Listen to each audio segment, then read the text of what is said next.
ADC चुनाव के मद्देनजर राज्य निर्वाचन कार्यालय के निर्देश पर सिपाही जाला जिले के विशालगढ़ उपजिला प्रशासन कार्यालय में विभिन्न राजनीतिक दलों के प्रतिनिधियों की उपस्थिति में एक बैठक आयोजित की गई। बुधवार की दोपहर विशालगढ़ उपशासक के कक्ष में विशालगढ़ उपशासक बिंकी साहा, डीसीएम प्रसेनजीत दास, डीसीएम सुमीश बनिक के अलावा विशालगढ़ उपशासक कार्यालय के चुनाव अधिकारी चंद्रदेव वर्मा मौजूद थे। इसके अलावा बीजेपी भाजपा सिपाही जिला उत्तर अध्यक्ष बिप्लब चक्रवर्ती, दूसरी ओर विभिन्न राजनीतिक दलों के बीच टिपरामथा आईपीएफटी, सीपीएम और कांग्रेस पार्टी के प्रतिनिधि भी उपस्थित थे। विशालगढ़ उपविभागीय शासक बिंकी साहा ने ग्राम चुनाव के विभिन्न मुद्दों पर चर्चा की। স্টেশনের মধ্যে এক নাম্বার যে ভোট গ্রহণ কেন্দ্র সেটা হয়েছে আমাদের চেরিখোলা হাই স্কুল পশ্চিমাংশ।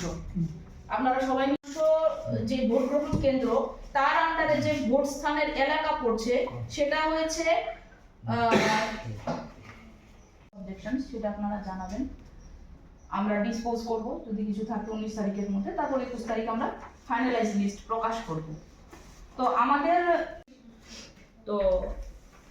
আমাদের স্টেট ইলেকশন কমিশন থেকে একটা অর্ডার এসেছে যে আমরা draft publication of the list of polling stations যেটা হবে আমাদের এটা 13 তারিখে করতে হবে। তো আগামী 13 তারিখে আমরা পোলিং স্টেশনের লিস্টের একটা ড্রাফট পাবলিকেশন করব as per order of state election commission. তারপর ক্লেমস অ্যান্ড অবজেকশনস ওই ড্রাফট পাবলিকেশনের লিস্ট অনুযায়ী যদি কিছু থাকে তো সেইটা জমা দেওয়ার লাস্ট ডেট 17 ফেব্রুয়ারি। 13 তারিখ আমরা ড্রাফট পাবলিকেশন করব, 17 ফেব্রুয়ারি অবধি লাস্ট ডেট আছে যদি কোনো ক্লেমস অবজেকশনস থাকে আমাদের তরফ থেকে সেটা জমা দেওয়ার জন্য। তারপর সেই ক্লেমস অবজেকশনস যদি কিছু থেকে থাকে সেটা ডিসপোজ করার লাস্ট ডেট 19 ফেব্রুয়ারি। আর 21 ফেব্রুয়ারিতে আমরা ফাইনালাইজড লিস্ট অফ পোলিং স্টেশনটা পাবলিশ করব। তো এই হয়েছে মোটামুটি স্টেট ইলেকশন কমিশনের তরফ থেকে যে অর্ডার, যে ডেট ধার্য করা হয়েছে সেই ডেটগুলি।